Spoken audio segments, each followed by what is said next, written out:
All right, welcome back to the Run.down post-game show here on the Strickland YouTube channel. And if you are listening to this the day after, the Strickland Podcast Network, Knicks win in a bounce-back effort versus the Detroit Pistons on Kith Night and on Veterans Day, 121 to 112, led by R.J. Barrett and Jalen Brunson. Really two strong performances from those two. It was great to see them really bounce back, especially after the Brooklyn game. They both heavily struggled in that game. So tonight to see them bounce back was really well. I thought RJ looked really great in terms of like getting to the basket tonight. He really had his way in the paint, which is something that you really like to see. But yeah, I mean, really strong game from those two. Um, Off the bench quickly, he's gotten some criticism as of late. He was able to find his way in the second half. But yeah, let's how did we feel about tonight's game? This is my public apology. Um, Rowan Alexander Barrett Jr., also known as RJ Barrett, number 9 guy, whatever you want to call him. I was wrong.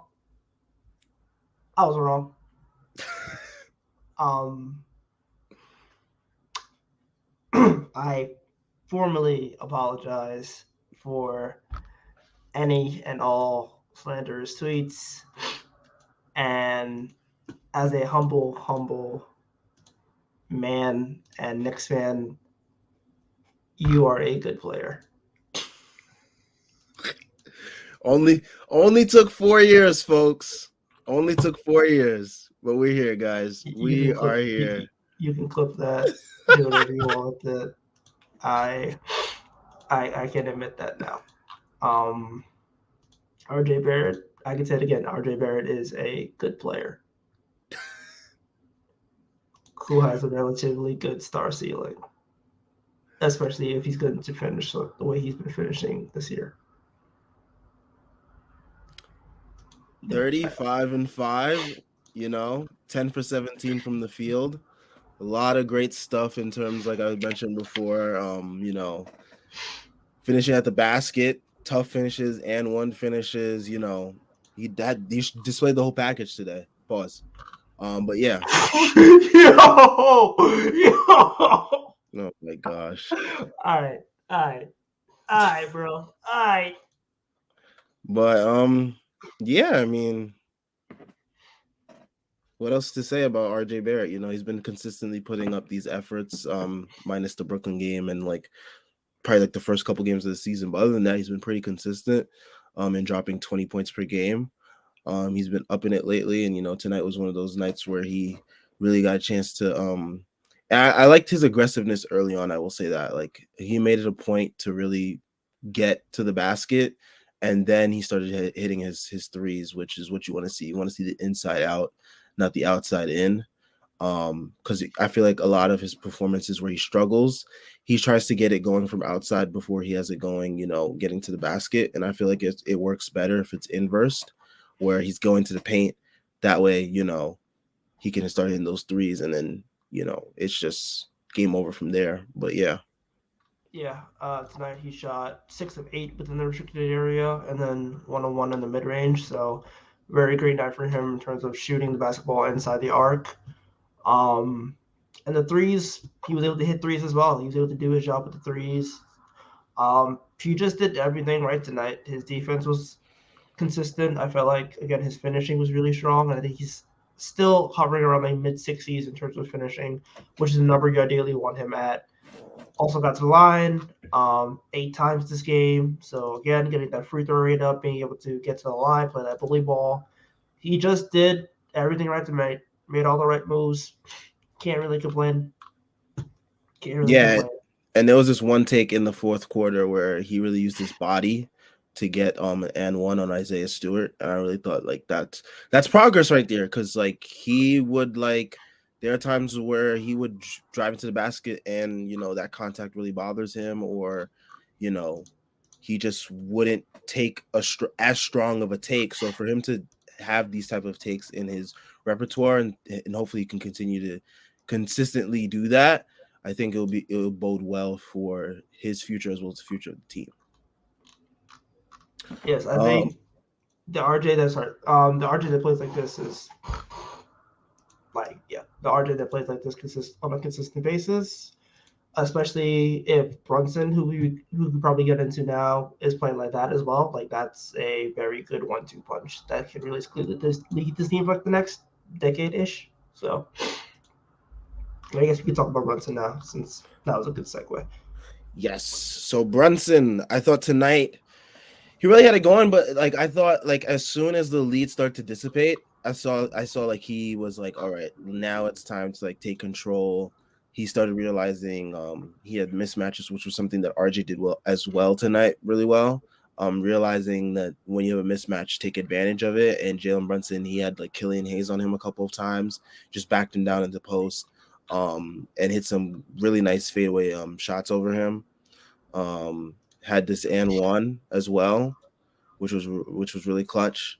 But yeah, this is what you want to see from him. You're hoping that it comes at a consistent rate and against higher opponents as well, because the couple of times that we've seen Jalen Brunson take over have been against the Charlotte Hornets and the Detroit Pistons. You kind of want to see if this effort will, not this effort, but like if this type of takeover ability can happen and will happen against higher opponents. We've seen him do stuff like this in the playoffs, so it is not too high of an ask, but we would like to see this more consistent from him. But yeah, I did like to see him take over in that fourth quarter, not just in scoring terms, but just like controlling the flow of the game as well, just making sure everyone got the ball where they needed to, not rushing possession, stuff like that. So yeah. Yeah, this quarter and in the second quarter, sorry, the fourth quarter, he 11 points, 4-7 from the field, 2 assists, a steal. He did everything. Really, that second half, I feel like he did a lot of his damage in the second half. Mm-hmm. He had 16 in the second half, 5 and 9 from the field, and he just controlled the tempo of the game. He dictated a lot of the outcome in this game, and you cannot say enough about how he played well. I think the first half, I will say that he definitely did the whole like I'm going to take a backseat thing and wait for my spots, and I would like him to get started earlier. But if he's going to finish strong like that, then it's not as much of a problem. Granted, it's against worse competition, so I would like to see him do it quicker. But all in all, still a good night for him, still a positive night for him, and I think the thing I want to focus on the most is 8 free throws. Yes. 8 free throws. He's getting to the line a lot.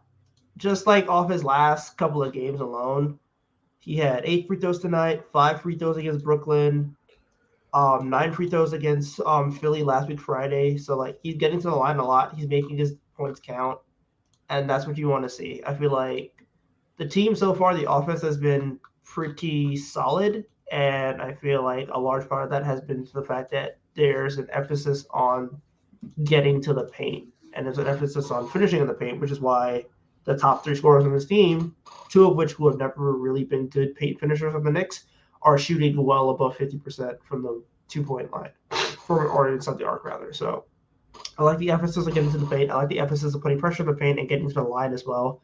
And when your mid three combines for 21 free throws, that's a good night. Yes, it is. Getting to the last member of the mid three, which I did not mention in my intro. Number 30 finished with, let me see, it was like 21 points, 8 21, 8, rebounds, 5 assists. 5 assists, 8 for 18 from the field. The one glaring thing that really sticks out is the 0 for 7 from 3. I felt like the defense was really really just welcoming him into that shot. Again, this goes back to not the Memphis game. I'm watching Memphis on the TV. That's why it's in my head. But Minnesota. It goes back to the Minnesota game where he took all those threes and they were going in. I feel like ever since then, teams have been welcoming him into this 3-point shot because of that game. And he's been taking it a lot. But I felt other than that, I felt like he kind of he played pretty well within the flow of the offense. He didn't really try to hijack that many possessions, I think. Like to my knowledge, he played pretty well within his role. He was pretty quiet. The loudest thing were the missed threes because he took so many of them, 7 threes, and he missed all of them. So I would just say like focus more on getting to the paint. There were a couple of drives where not even a couple of drives, but there were a couple like plays where Jalen Brunson or someone else found him rolling to the paint. So I would just say try to focus more on those type of actions rather than the 3-pointers because that's what the defense is like. They want you to take, and at this point, just chill on them because you make them when you need to, but right now, just get to the paint, get those easier baskets at this moment. Yeah, I'm not gonna get mad at him for taking 7 threes tonight. Again, he was on a heater the last couple of games. Um, I like the fact that he basically abandoned it. I want to say midway in the second half, really, he wasn't really taking a lot of threes. I appreciate to check that real quick, but like he took 2 threes in the second half. Yeah, 2 threes Yeah, in the second that half. was within like the first like 3 minutes of the third quarter, and Yeah, after that he stopped. yeah, and I feel like I can check the first quarter real quick too. Yeah, in the first quarter he took 3 threes, and in the second quarter he took 2. So like he kind of understood after a while, like, okay, I don't have it tonight. I'm just gonna get to my spots inside the arc, and he did that really well. 8 of 11 from 2 point range. Again, it's what you want to see. The fact that he was able to pull up 21 points on 18 shots with missing 7 threes means that he was able to do his damage inside the paint. He got to the line.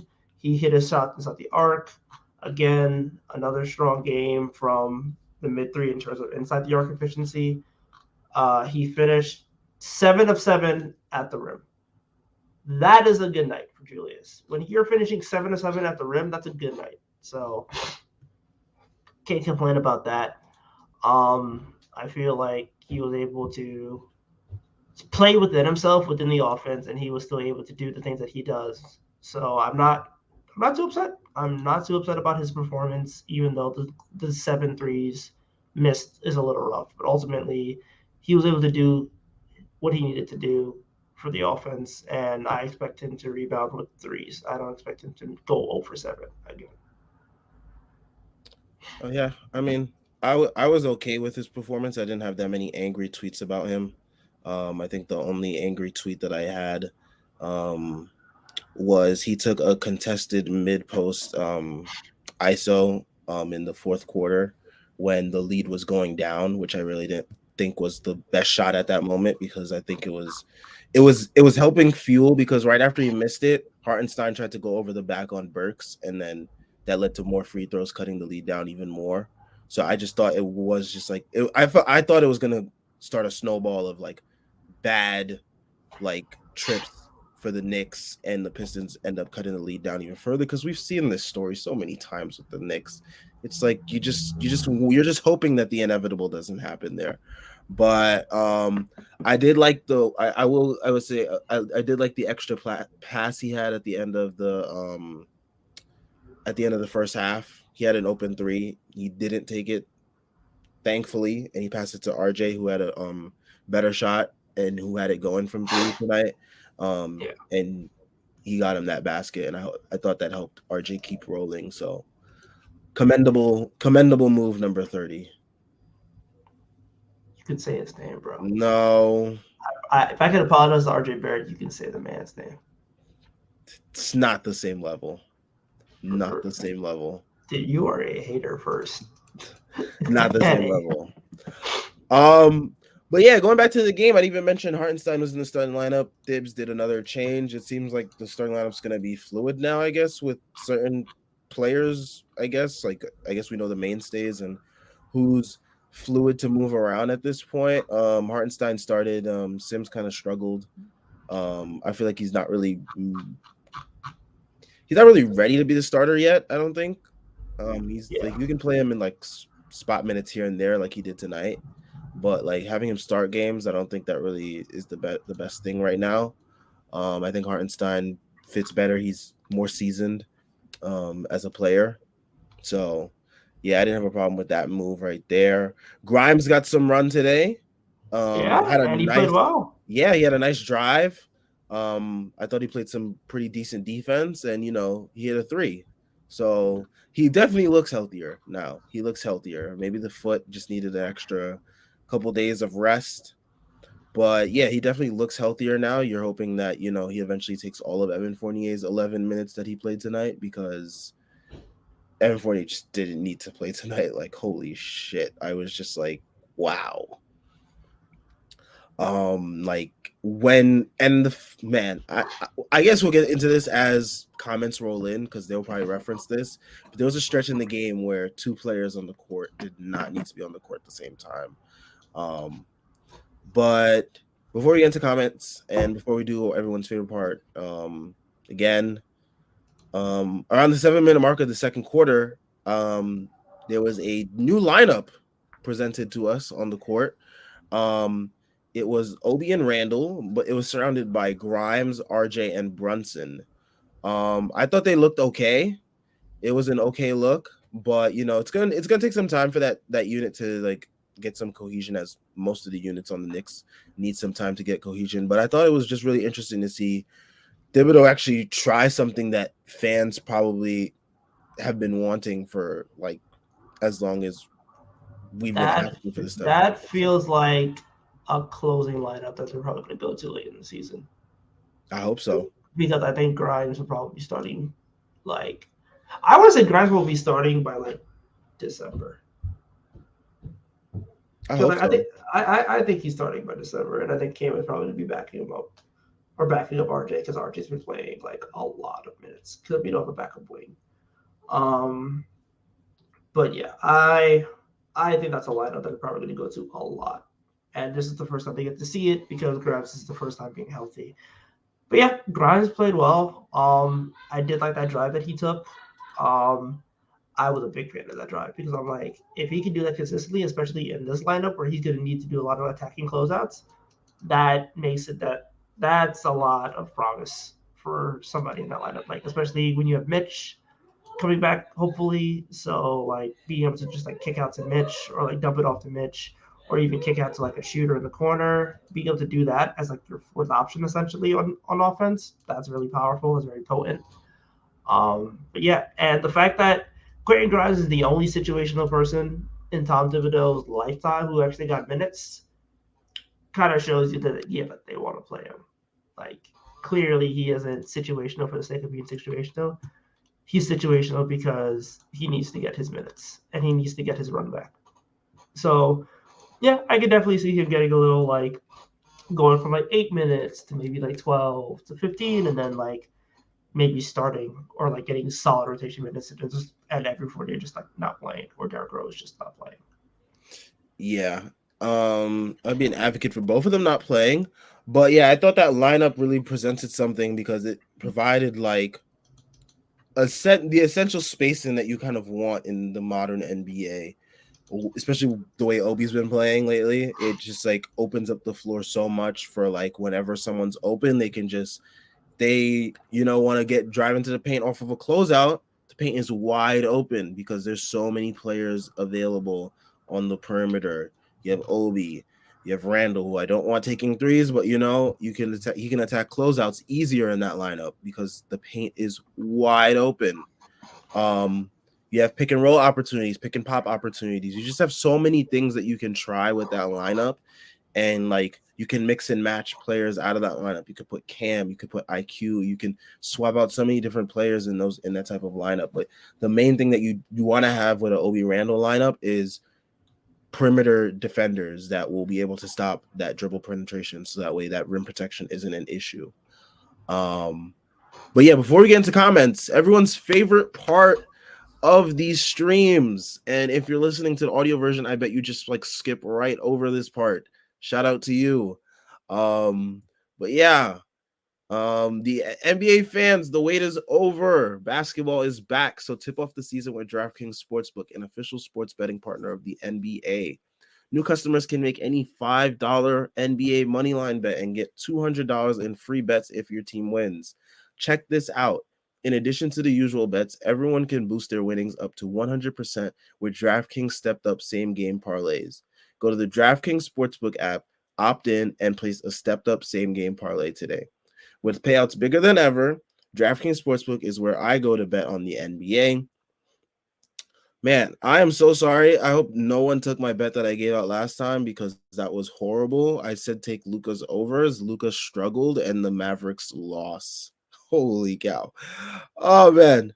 Um I don't want to give out anything for tomorrow because I don't want to be responsible for people losing money. So, the one game I do like though, Bradley Beal is going to be out tomorrow. Kyle Kuzma does play well when Bradley Beal is out. I will say that they're playing against the Jazz. You know who's been playing well for the Jazz if you've been paying attention to NBA basketball. So do with that information as you will. Download the DraftKings Sportsbook app now. Use promo code TBPN as you see in the corner of your screen. Make any $5 bet this week and get $200 in free bets if your team wins. Only at DraftKings Sportsbook with promo code TBPN. Minimum age and eligibility restrictions apply. See show notes or show description for details. All right. Am I free? Huh? Yes. Thank Yes. you. Thank you. All right. Let's get to some comments. Brian Benjamin, who's always here during the games and comments. Shout out to him. I will read one of his comments to get us started. Obi may have only 5 points, but watching him play, I think he's operating at a way higher level than anyone on the team. Also, is RJ the best lob passer on the team? He's one of the best. I think it's probably Quickly. Yes. It's Quickly. But RJ probably like second. Yeah, I said yeah. Yeah, he's like one of the best. He I has think some really good lobs. as for the Obi point, nah, because Brunson has been like on like I don't think people are realizing what Brunson's doing, and he has his faults, especially like being able to just coast through games. But Brunson is literally giving you like 20 and 7 on like 60 true shooting almost. It is absolutely nuts what Brunson is doing so far. And the part about it is like it's sustainable because this is what he's done his entire career. He's just getting more shots to do it with. Like Brunson is easily an all-star in this league right now. So like yeah, I think Brunson is probably playing at the highest level in the team right now because I think he's literally an all-star.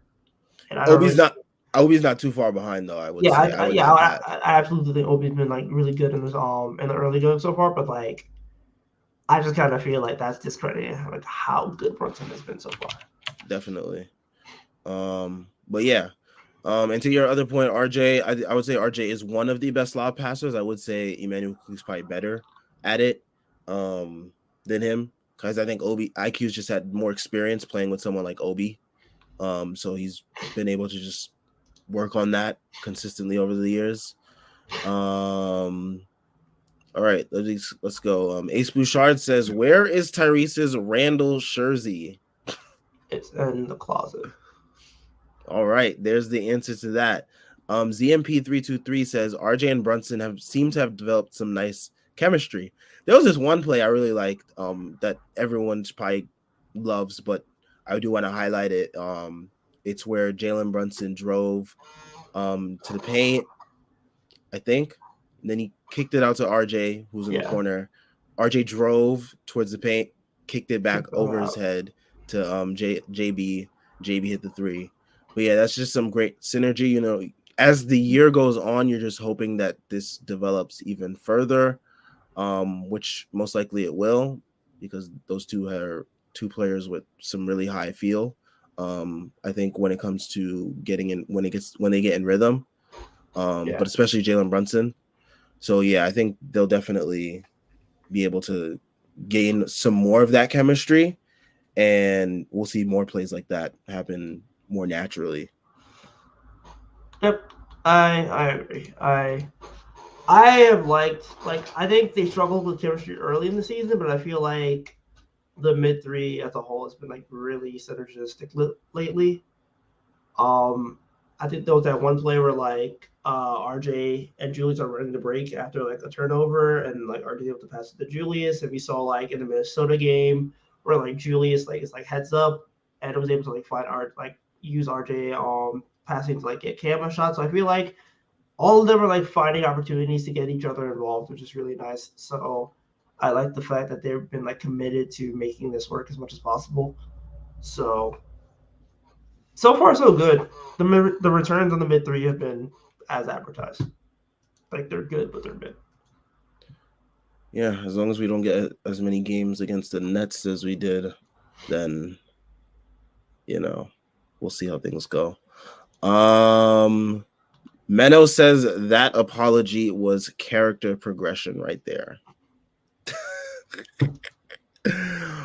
Oh man, that's gonna be clips, dude. Oh yep, it is. If you are now tuning in, scroll to the beginning of the live stream to see Tyrese's apology to Rowan Alexander Barrett for all the slander. So if you're just now tuning in, because I see there's a bunch of people coming in now.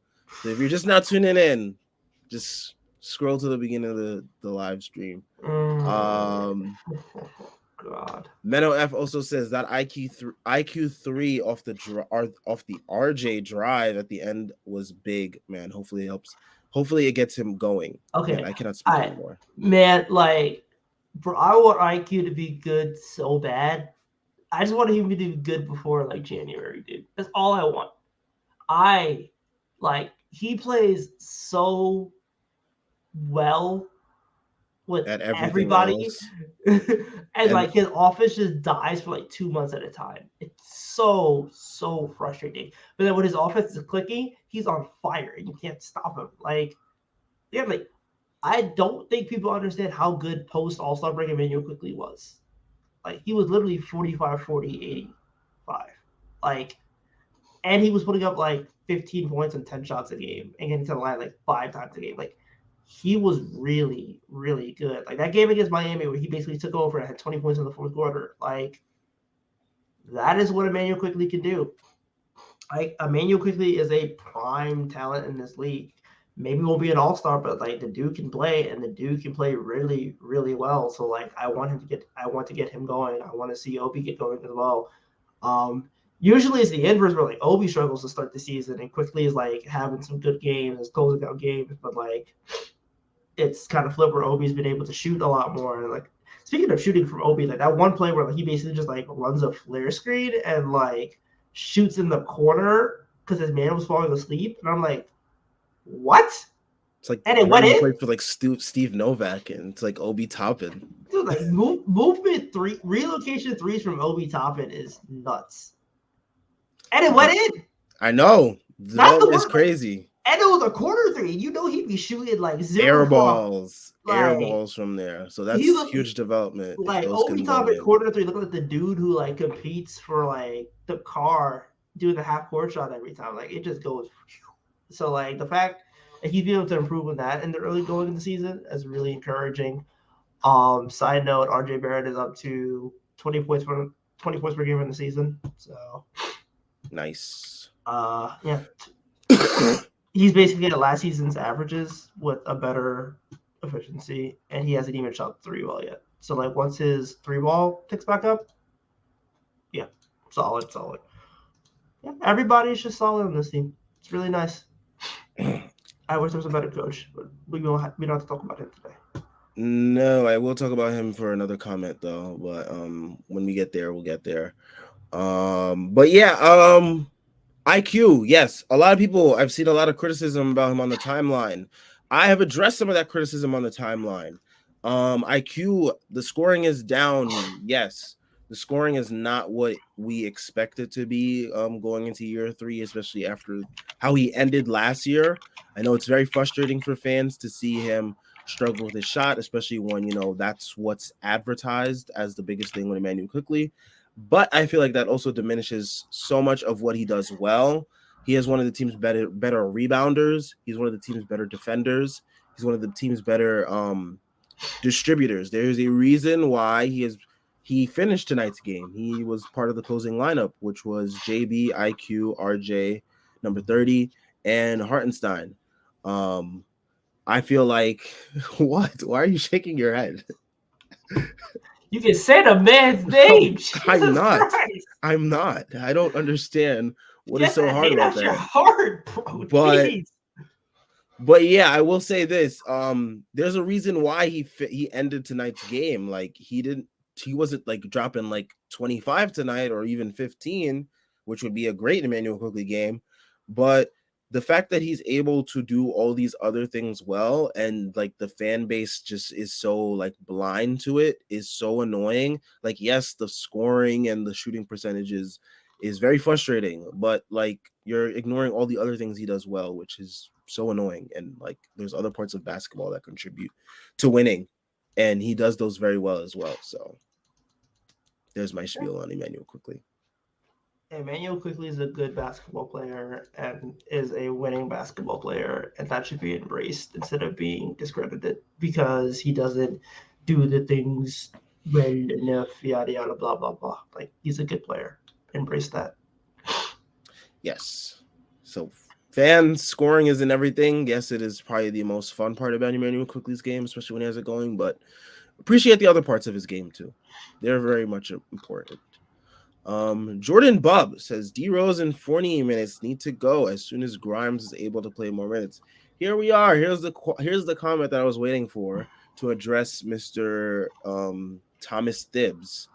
Fourth quarter, there was a point where D Rose and Fournier are on the court at the same time, and I was like, "What are we doing here? Like, is this how we're gonna lose the game? Like, is it gonna be because Thibs just wanted to play those two together?" But yeah, I was not a fan of those two getting minutes together. Definitely would never do that again. And this was against the Pistons. The Pistons against Killian Hayes. Like, come on, Killian Hayes and Alec Burks' revenge game. Alec Iverson, shout out to him. Yeah, But facts. Shout out Alec Burks, by the way. yeah, he had 17 points tonight. Shout out to him. But yeah, I was just like, what are we doing here against the Pistons? Like, Grimes, you played Grimes in the first half and he looked good. Like, why not just, I know you want to ease him back into his role due to conditioning, all that other stuff, but like having Fournier out there was just like a tire fire. Like, there was a play, I forgot what. I tried to erase all of his memories I on feel the like the court. player you might be talking about is like when like he gets the steal and or like somebody on the team gets a steal, he goes through the outlet pass and then he throws it back to the Pistons. Yes, there we go. Thank you. Like My mind erased that from my head because I was just thinking about the two bunnies that he missed early in the game too. So look, I liked Evan Fournier in 2020. I advocated for signing him. It didn't work out. You gotta. I feel like you kind of have to cut bait here. It might be time to cut bait. Again, I referenced the fact that San Antonio has like $20 million in cap space that they're doing nothing with. I referenced the fact that you have count them, four additional first round draft picks. You are not going to use all of those picks. I think you can realistically take the Bucks pick, give it to San Antonio, rid yourself of Evan Fournier, and give those minutes to Cam. And I am not Cam fan by any means, but he is better than Evan Fournier. I'm just apologizing for everything tonight. This is really, really, really a lot of character growth for me. I hope you're all proud. But yeah, I think it's time to kind of just. it's over, Evan. It's Yeah, over. it's. We're getting on to he was a good dude watch. My guy was brought in to shoot. He can't even shoot. Yeah, like last year, at least you could say, well, he's a good shooter, a great shooter. Even he was like a top 5 shooter in the league last Now year, it's like and my now he son looks is just like a French dude just running out there in a jersey for free. Like, like Killian Hayes and Evan Fournier were on the court at the same time, and I swear the entire nation of France just wept. They were just like, "Oh, we," like, oh my, oh, that it's a was bad look for France out there, man. It's a man. bad look for The France. Statue of Liberty was like disgusted. Like they saw that shit and they was like, "Really? This was the gift you bring to the Americans?" Like Tony Parker was out here fucking. He would have smacked him in the damn locker room afterwards if he had to see this shit, man. Like this was. Dude, Frederick Weiss would volley ball on them. Like, that's how bad it looked, man. Killian Hayes, dude, Killian even have a family. He needs to be a family man. Like, He's like 21. I don't think his family is his mom and dad. well, he Probably needs to that's start. He needs to his start getting family. fuck it. Start getting tattoos, bro. You need to get some more shots up in the gym if you're getting tattoos, bro. Like, But spend your VC better. I think Jordan Bub also addressed this situation, and I think he offered a alternative. He said, "Why don't play Cam or RJ, or Cam for RJ instead of Fournier, who's playing like a guy who just doing cardio runs? Who I just said French guy doing runs out there for free, because Cam was showing you a little something in the third quarter. Yeah, he had that nice finish in the paint, and he Cam is just like really not trying to get anyone's way, which I'm appreciating. He's not really trying to do too much. Like there was one play. Been a couple plays where Julius has passed the ball to him. I think kind of late on like some finds of the basket, but Cam has done a good job of like bringing it out instead of like trying to force it up, which I think he would have done previously. But he's been doing a pretty good job of like being patient with the ball, trying to like not force anything, which is very much appreciated.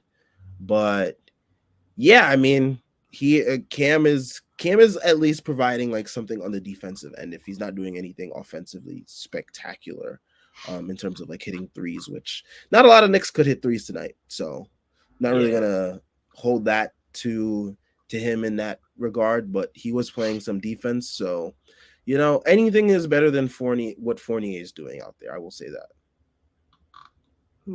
He's mid, but he still deserves minutes over Fournier.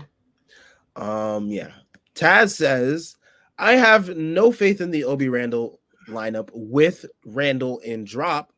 Could switch or use their speed to trap or hedge hard, but nope. Thibs only plays one way. Yes, Respect, man. Respect. another comment addressing the Thibs portion of tonight. Because although we won, there are some things that are still concerning for the long term. Because as long as this guy is here, certain things are just going to continue as is because that's just the way the guy is. But yeah, I think when we play with the Obi Randall lineup, especially when you have capable defenders like RJ or Cam or Grimes or IQ in, if you have any of those four in with those two, I think you can switch perfectly fine and the defense will not really struggle. We've also seen that Randall and Obi have looked pretty decent on the perimeter. They're quick on their feet. Obi has gotten better. Randall has been consistently one of the players that's been good switching onto smaller players. So I don't really see a reason for us not to do it because the personnel is capable. It's not like they're incapable of doing it. Yeah, I don't know. We won, but I'm still kind of like we were in a dogfight with the Pistons. So like, Yeah, I mean they started to come back. The lead was cut almost to 5 at one without point. Cade Cunningham, mind you, if Cade Cunningham's in this game, we probably lose it, which isn't good. If he has it going, because he's been having some rough patches. True. Like Bogdan Bogdanovic won us up, bro.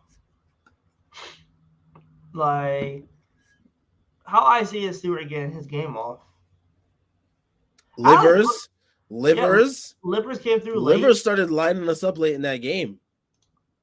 I think Livers had all of his points in the fourth quarter. Yeah, all of his points were in the fourth quarter for Livers. And Alec Burks was big money AB, giving us buckets, consistent, solid. Once a Nick, always a Nick.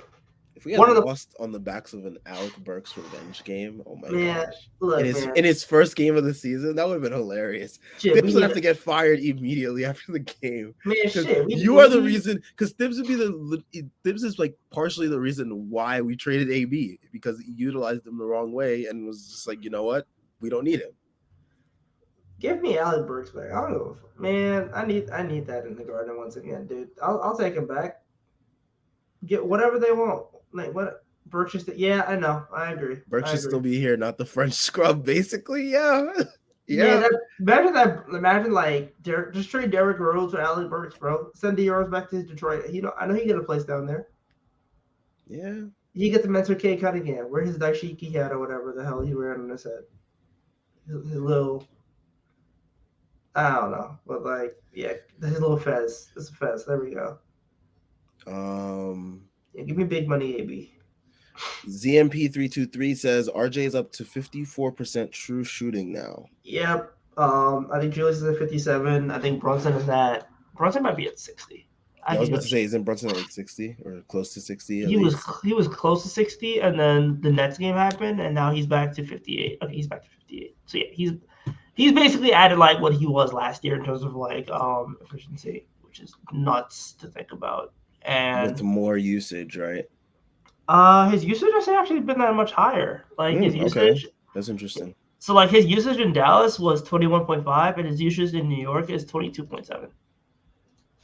I wonder if it's also because like we do see some games where RJ gets more usage. We see some games where 30 gets more usage. So I wonder if that's contributing to that.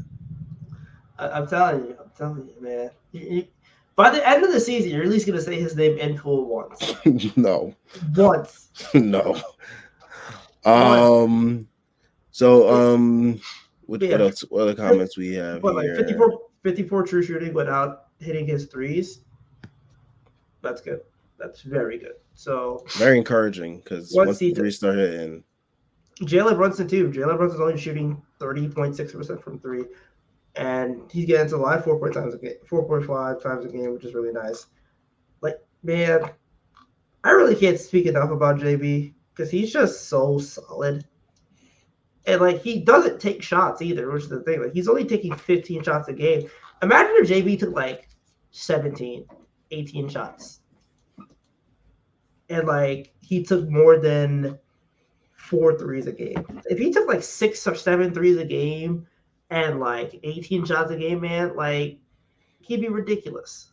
But we'll take it. We'll take what we get. Not complaining. He's good. will not complain. I'm not complaining about good point guard play because I need that.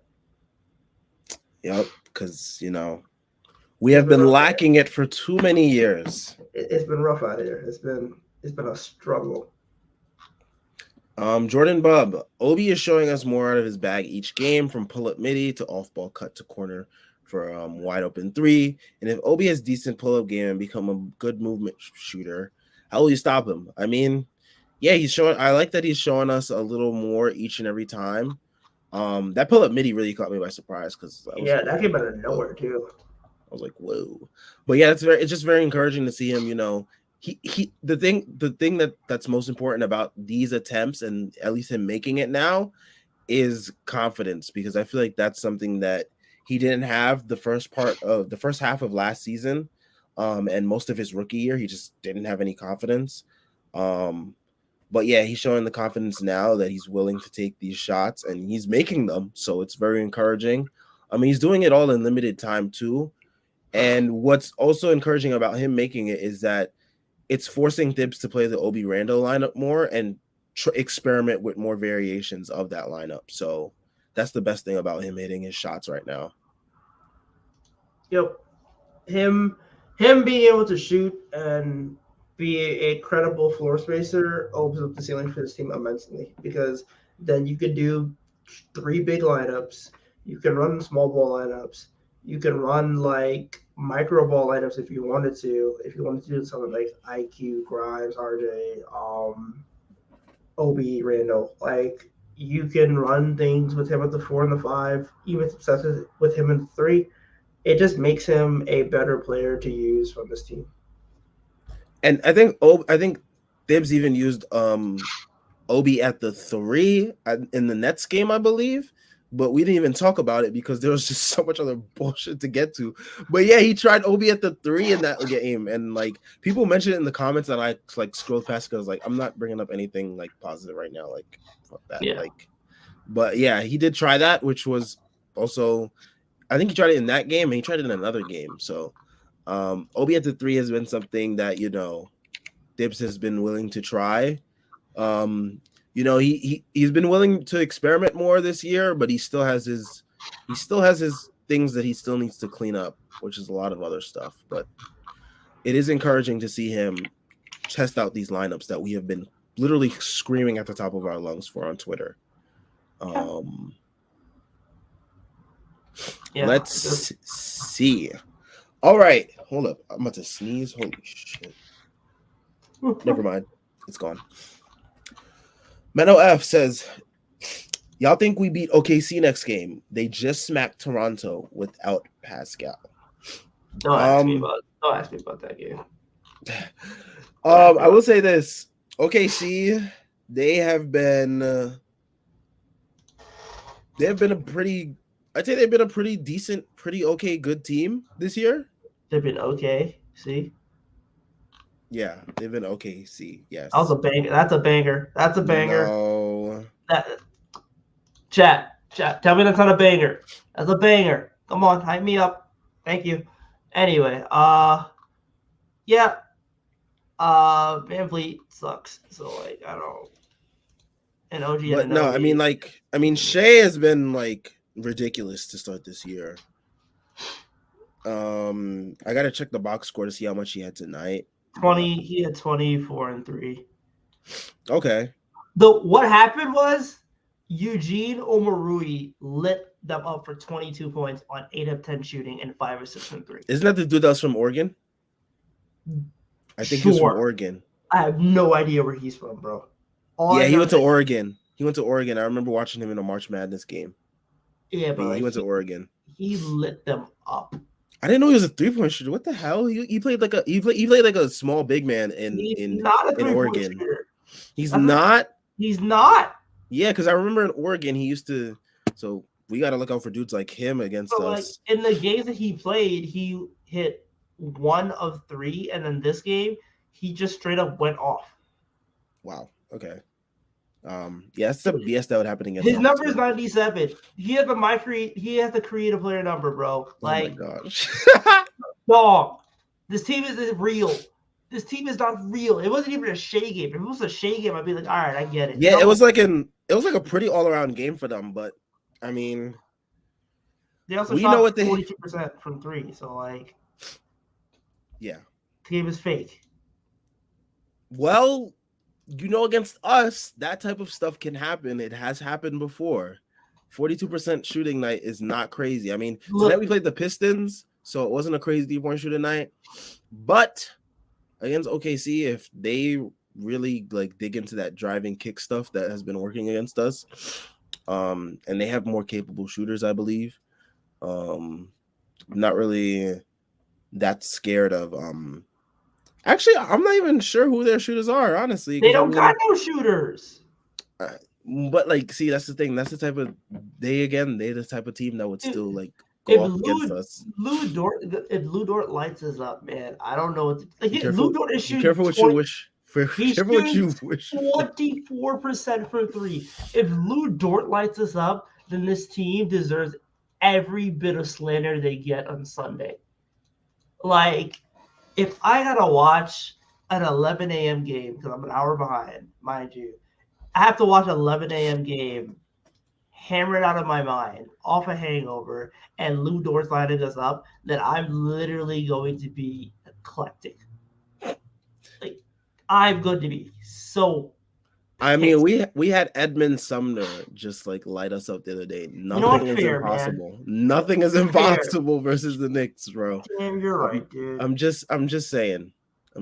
Don't Isaiah Livers is gonna be playing in Turkey in 2 years, and he really gave us 11 points in the fourth quarter. What am I even saying, dude? Like, Trey Mann is gonna get his off, and I'm just gonna be pissed. I mean, didn't he get his shit off of the last time we played against them in MSG? Yeah, that's why we gave him his best game as a pro. Yeah, so I'm just saying, folks. Josh Giddey had a triple-double. They beat us in overtime. Oh, God, Pokushev, he's going to give us like 30. Oh, God. All right, JL says, when the Pistons got to down a 6-point game, in the fourth, I saw visions of Johnny Bryant coaching. LOL, too bad Brunson didn't allow that to happen. Bro, Sims needs to give Brunson all of his game checks. Because Brunson is single-handedly Brunson, it's like a lesser extent, RJ and Julius are saving his job. Like, Tom Thibodeau would not be employed right now if Jalen Brunson was on this team. Like, Jalen Brunson is literally just going, all right, dude, I'm gonna give you like 65 true shooting nights, give you like 20 and 7, and you're gonna be employed because my dad knows you and has been like my agent has known you since I was like 3. Like Jalen Brunson is single-handedly going to keep this team afloat and keep his job. It's nasty. It's Man, nasty. Like, I'm telling. Oh man, it's I nasty. saw visions of the notification on my phone that said Tom Thibodeau has been released of his duties. But again, like you said, Jalen Brunson did not allow that to happen. So we live to have Thibs another day, unfortunately. All right, we got bots in the chat now. Ooh, we've made it to this point in our Turn YouTube up. careers now. We Turn got up. bots in the chat. But shout out Yeah. to Shout out to all the bots. Jay also says, don't care about the OKC game. I need a big performance from RJ in the Jazz game. Oh, yeah. The Jazz game. Man, Donovan Mitchell, he's like annoyingly keeps bringing up like how he was almost traded to the Knicks. He wanted to be a Knick. Like this is not the way of him saying, yeah, I wanted to be a Knick. Yeah, I thought it was gonna be a Knick. He wants to be a Knick. He's Well, pissed he's he's not a Knick not, right now. so he needs to like get over it because Dude, like I've never seen even somebody. Cavs fans are like, yo, can he like shut up? It's like it's so annoying. Dude, I'm telling you, like if he didn't get traded, it's like literally the perfect situation in terms of like cap space, owner, and like young talent on the team. Swear to God, he would have been a Knick in 3 years. But like now he's gonna get that nice, calm little super max, and he's gonna be chilling in the land for the rest of his career. But like, dude wanted to be a Knick, bad, like bad. Dude, Well, we're talking about building houses here. He already spent all his time here anyway. He's a rabid ass Mets fan. Like, of course he well, wants to be a Knick. he's not. So all parties need to move on, including Mr. Mitchell himself. But yeah, I do need RJ to go off in that Jazz game because Jazz fans are very much obsessed with us. It's been nasty, Even bro. Out of nowhere too, just because of the Dan Trey rumor. They've been like, oh, the Jazz. they're like, oh, thank you, Cleveland, for sending us Larry Markkinen, who's so much better than like RJ and all the Knicks players. It's like, all right, relax. I mean, Like, this season they got an argument, but like, yeah, but like let's it's unfortunate. just wait for the season to even out. This is some early season. Listen, They high off the early season vibes. I know how that feels. I was high off the early season vibes last year. I know how it feels. Laurie Marketing is a damn merchant, and he will come back to earth very, very quickly. I don't care. And The I Mickey am a Mouse, hater the, for saying the this. Mickey Mouse season will die down. It will die down. The Julius 2020, DeRozan 2021, Laurie Marketing will wear off soon. Big trust. Yeah, I mean, Jazz fans, they're not as prevalent, so it's like it doesn't bother me that much. It doesn't bother me as much as OKC fans pretending that their team is not tanking. Well, yeah, because the Jazz fans are fucking their cousin right now. So like, hey. Oh my gosh. Yeah. That one's for Spencer Keel. Anyway, oh my gosh. Jazz fans in my mentions, oh no, the damn Mormons are gonna come. Oh, I'm so scared. God country. Oh. But Jordan Bob brings up a good point in this question. He says, how does Thibs slow down SGA? Well, maple syrup on the ground because he's Canadian. I know that I know that SGA has been making a living off of drives to the paint. So it's going to be interesting to see how we stop the paint advances by Shea. He's not someone that's going to really kill us from three, which is something that really bothers. But his driving ability may open up the 3-point opportunities for other people on the team. Whoever the personnel may be out there for OKC. I'm not really familiar with their personnel all too much. I know Lou Dort is someone that was really good from three tonight, but like you mentioned, he's not been good on the season, which is always a prime candidate for someone to go off against us. Trey Mann took 10 threes tonight, only hit 3, due for a good game after a shitter like that. So, and he's someone that went off against us last time. So again, just something to watch out for. But yeah, I think Shea's gonna use those drives to open up the 3-point game for his teammates. Um, but yeah, Yeah, it's gonna be interesting to see how Thibs approaches that. Who he throws on Shea. He might throw RJ on him. Because Shea isn't the fastest guard, which would be to RJ's advantage because he doesn't play that well when he's guarding someone that is much quicker than him. So I think having him on Shea would be good. But yeah. I agree. I think that you can use RJ's advantage against Shea. Then yeah, I don't want to see him in foul trouble. So it is a your mileage may vary situation, but yeah, I just don't want the damn OKC scrubs to light us up, bro. Like if Shea gives us 50, whatever. Shea gave us 50. But if the damn OKC team is just gonna shoot like lights out from three, and then Lou Dort's gonna find himself, and like whatever, Josh Giddey will like purify himself on the fucking Lake of Minnetonka, I'm gonna be heated. That's what I don't want to happen. That's all I want. Just don't give me OKC scrubs light us up. That's all I want. Um. Yeah. I mean, I'm not. Yeah. I mean, I just don't want OKC to beat us in general, because like, I just don't need their fans bringing up that tweet from last year. But yeah. You know they got to save too. If they don't bring it up, I'll bring it up. That's cool. Oh my gosh! Literally had like so many private accounts tweeting the account for no Oh, reason. it was busting your ass too. I never seen a concerted effort against one fan outside of the fan base. They took that shit personal too. Like they legitimately were tanking last year. That was not even a dispute, and they had the nerve to be upset at me. And I called them out on it before they sent Shea and Lou Dort and like all their players home. Like, whatever. Jakar Sampson was getting minutes for that team, bro. And you don't know who Jakar Sampson is. He's the dude who's like 6 foot doing the hook shot. Jakar Sampson's not an NBA You mean player. Xavier Simpson? Whatever. Anyway. See, I But don't yeah, even they were know giving him. name. Like, Yeah, they were giving him minutes, and that dude is probably overseas hooping right now. But yeah. he's hook shotting his way through life. But like, you know what I'm saying? Like, I don't even know his damn name. How many people you know on the OKC roster? Exactly. Shea, shit. That's it.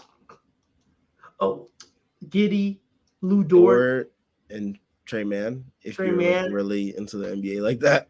Yeah, you gotta be a damn nerd to know the OKC roster for me to say some shit like fucking, Kenrick Williams. Like, But we are nerds, so we do know OKC's roster. unfortunately. I'm not proud about that fact. I really am not proud about that fact.